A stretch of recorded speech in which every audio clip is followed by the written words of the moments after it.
Alright, hey guys. Tonight I thought I'd take the opportunity to talk about something pretty quick that's a pretty easy concept. It's your ASA or ISO, which is your film speed, or on your new digital cameras. You don't have film, but it'd be basically your chip speed. So a lot of you guys will remember from film days, you'd have ISO 400 or ISO 800 or 200 or 100 speed film. So what those are, when you get up into the higher numbers, ISO 800, 1600, 3200, and even up to 6400, and even higher actually, but the higher the number is, the more sensitive the film would be. So when you got down into the lower numbers of film, and it's the same correlation with the chip in your camera, like ISO 25 speed film or 50 or 100, the film is what's considered to be slower.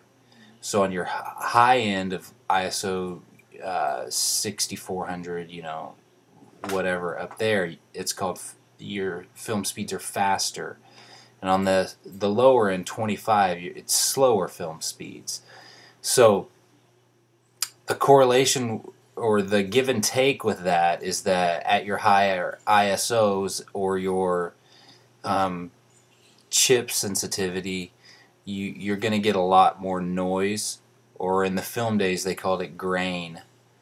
So on the lower end, a lot of the portrait photographers, and 10, 15, 20 years ago worked with like 64 speed films, and there were some lower, but they're very smooth, and they had almost no grain, visible grain at all.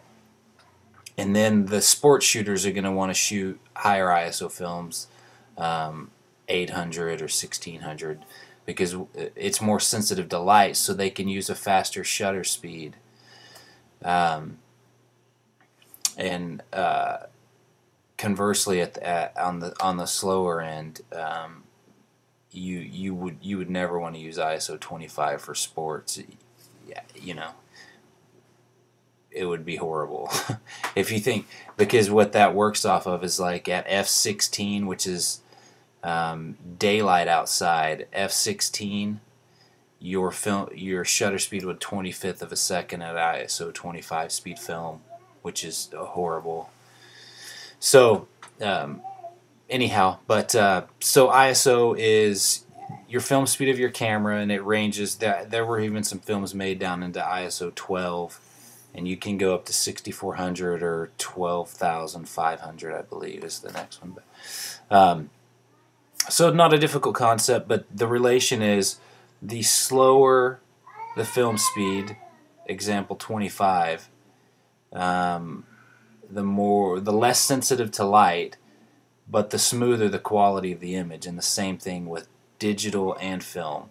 And then the faster the film speed, or the higher the ISO, you're going to lose image quality with grain in film, or with noise in digital. So just a quick thought I had tonight. I thought I'd share with you guys. Anyways, have a good night. I hope this helps. Shoot me some questions. David at dasophoto.com.